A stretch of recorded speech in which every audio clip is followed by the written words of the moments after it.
Hello everyone and thank you again for joining me on this new episode of Star Trek The Original Series.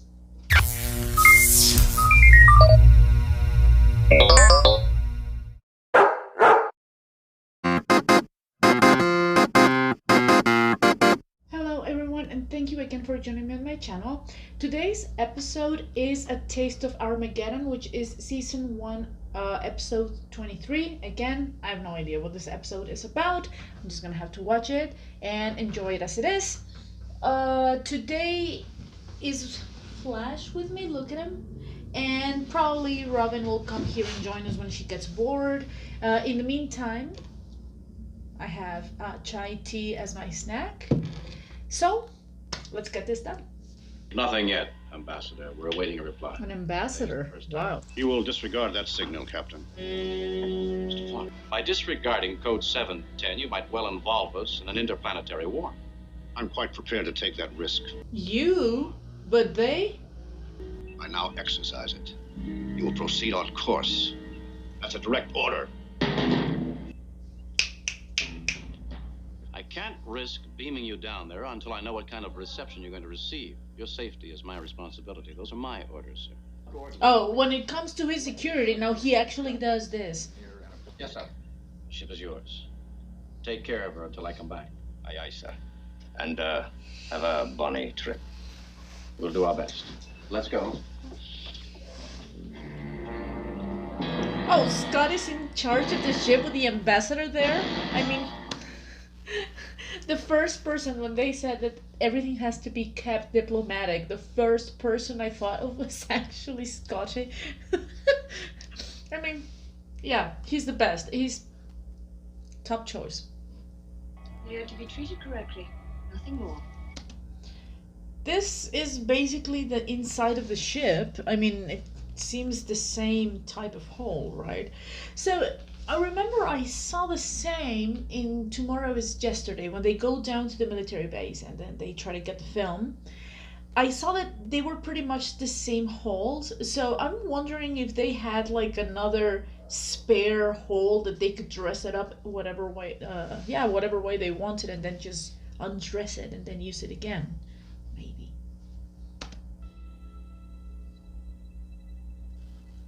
Two red shirts, one red dress. Casualties among our civilian population total from 1 to 3 million dead each year from direct enemy attack.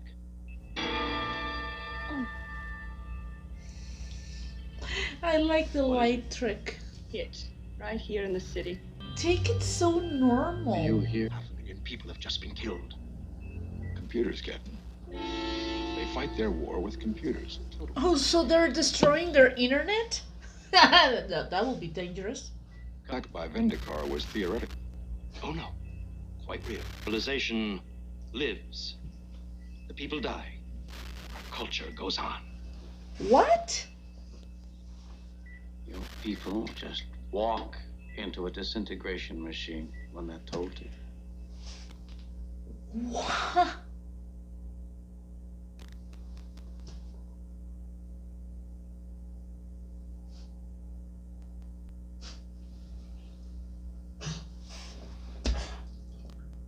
From all the ideas that I've seen from Star Trek, this is probably the craziest. What? This is amazing. This is crazy. This is cruel. This is to the point like, are you stupid? But it's wow. I'm glad you approve. I do not approve. Yeah, exactly. We shall spare your ship, Captain, but its passengers and crew are already dead. Okay. So what is that ambassador doing in the ship? Now all the crew, of course they're not gonna die. But what? that idea was just crazy. Surely you can see that ours is the better way. But why see that can't law. they reach Been peace? our way for almost. Question. Is it or is it not the captain's voice? Negative. Up close, copy. A voice duplicator? 98% probability. That's Scotty. Correction, Mr. Scott. Yes, Mr. DePaul. Sensor readings just shot off the scale. Why is Mr. DePaul and not Sulu, may I ask? There are no buts. Obviously, it's a misunderstanding. And one of my jobs is to clear up. And what are you doing, by the way? Holding our captain. And I'm responsible for the success of And this mission. what are you And that's doing? more important than this ship. Is that clear? We came here to establish diplomatic And relations. what are you But they're the doing? ones who are looking for a fight, Mr. Fox. I'll try to make contact with the planet. Oh, you'll try. Bitch, you should have been already in contact with them. Don't you expect a prior? The best diplomat I know is a fully activated phaser bank. That's why he's my type of diplomat, you see. I'm sure that from this day forward, your planet and our Federation will attain the deepest friendship. I look forward to seeing This you. guy thinks he just made a Zoom video conference and now he's got diplomat relationships with a planet. He thinks so highly of himself. What a dork. My authority. I know about your authority, but the screens stay up. Bitch! Question. I can't have you sent to a penal colony for this. Yeah, they just left a couple of guys in a I penal won't lower the planet. screens. If I were you, I'd think about saving my life. Don't you have a drink, Captain? Why is he so calm? We make the real thing. You should have seen them fighting the Romulans, so you're Destroy just a this little planet. bitch. Alive? I'm not kidding. Why? Why did they take him down? These two grown Oompa Loompas basically took down the guy who took out a Gorn, who's had a fight with, what, like, in Tomorrow is Yesterday, I think he was fighting Fall. He fought Khan, and now these two marshmallows, they look like they come from a chorus line, and they actually kicked his ass.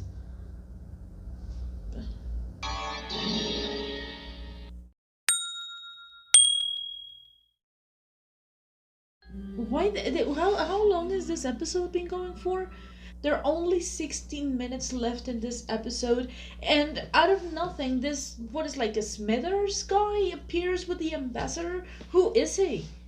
And Smithers don't have a name or what? You and your party have been declared war casualties. You will take immediately to one of our casualty stations. I thought this guy was into something, and turns out he's just an idiot. An idiot with an ego the size of a planet, and Correct, Mr. Lewis. my authority! Very much. The poor Smithers guy, he's like, what? Why me? Under no circumstances shall anyone beam down from the Enterprise. They'd be killed the moment they arrived. That ties it. That Popinjay Fox went down a couple of minutes ago. Yeah, let's pretend he didn't come down and that's it. I've never been a soldier, Mr. We can Spock, tell. but I learn very quickly. Very well, sir. We need all the help we Uh-huh. can get. People do not report to our disintegration chambers. Nobody cares. Violation of an agreement that dates Nobody back cares. 500 years. He broke the culture of a planet with 6,000 years of culture. Oh, no, you were quite accurate. I plan to prove it to you. He's gonna bring war on them. Yes. I'm sorry, Councilman. The target has moved out of range. Ha ha ha ha.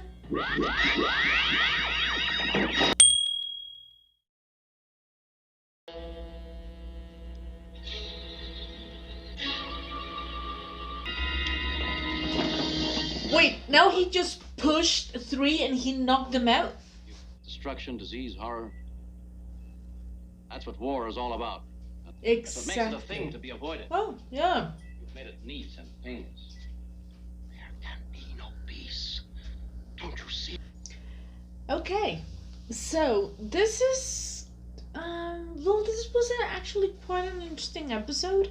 I don't know, it's not like so action and action and action here, but it's really engaging. Obviously, the main subject of this episode is war, and this is like a very bizarre way to play war. I mean, it's the idea is brilliant, but yeah, like Kirk says, it's a very, I don't know, I would say it's a coward way to go through war, because you're not actually fighting it. You're just letting the fighting left to a machine because, oh, I can't be bothered. And then you just force people to go into a tanning booth and die. So yeah, the concept is, wow, I really loved it. But it is unfair. It is, I don't know, I think people in that planet will be like absolutely depressed knowing that in any moment a computer is just gonna randomly select your area and you're part of one of those 100,000 casualties. And yeah, please walk this way. So yeah, I mean, it's unfair. I really hated the leader from the other, from that planet, this Anan guy. Very cheeky, very, I don't know, he wasn't exactly what I expected him to be at first, like being like, yeah, we have to do it because this is the best way to have war, yeah, yeah, yeah, yeah. And then he was like calculating and cunning and doing all this dishonest thing. So yeah, his character is a little more complex than I would have expected. I missed Sulu very dearly. I don't understand why he was not in this episode. In this case, McCoy's participation was actually like very limited. There was a lot more engaging from Scotty, and I loved it. I loved the way that he can actually impose a final authority, like not keeping the screens down. That was the most important thing, not keeping the screens down, because as soon as they would, they will just bring them down and just ruin everything for everybody. But he stood his ground. I loved it. I loved the fact that he was willing to protect people, knowing that that was not Kirk.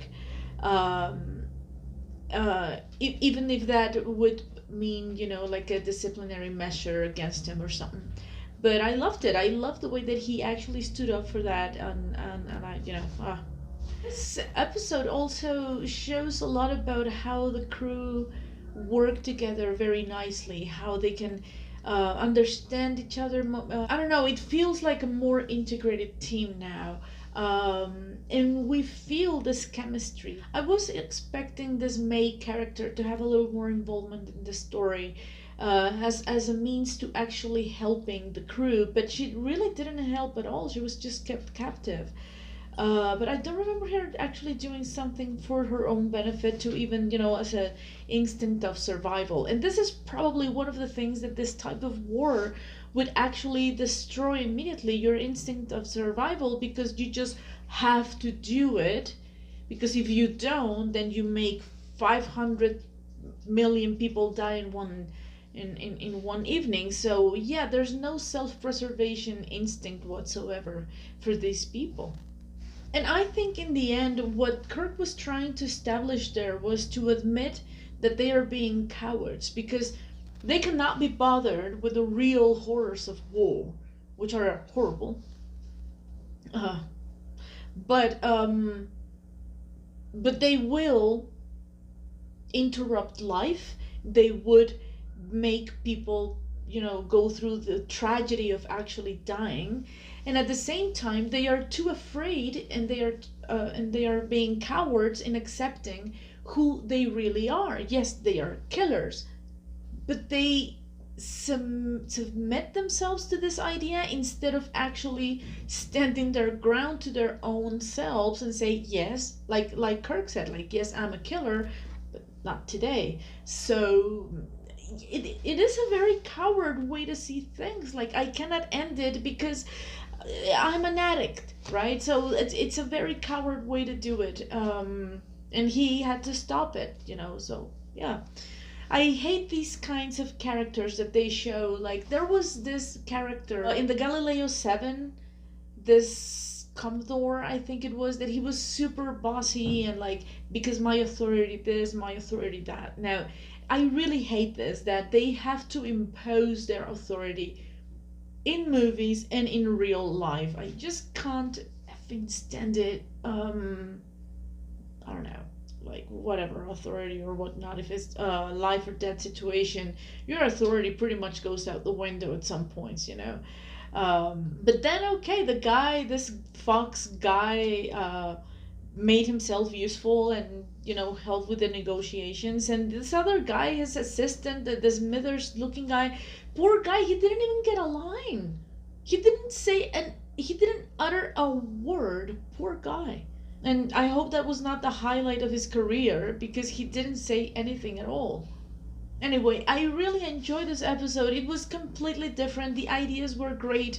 I kind of, you know, this reminded me of Games of War with Matthew Broderick. I don't know if this was kind of based in this, because it kind of rang the bell there. And the actor, the guy that plays the ambassador, I think I've seen him before, but I can't pinpoint his face. So if you guys know where I've seen him, please let me know in the comments. Guys, I'm about to finish this season finally after a year and 30 episodes. I'm almost finishing it. I still have 6 more episodes. I have them all saved, but I will be reacting to them as soon as I can, so I can finish this very, very first season as soon as possible. Thank you again for joining me. Remember that you can like, share, and subscribe.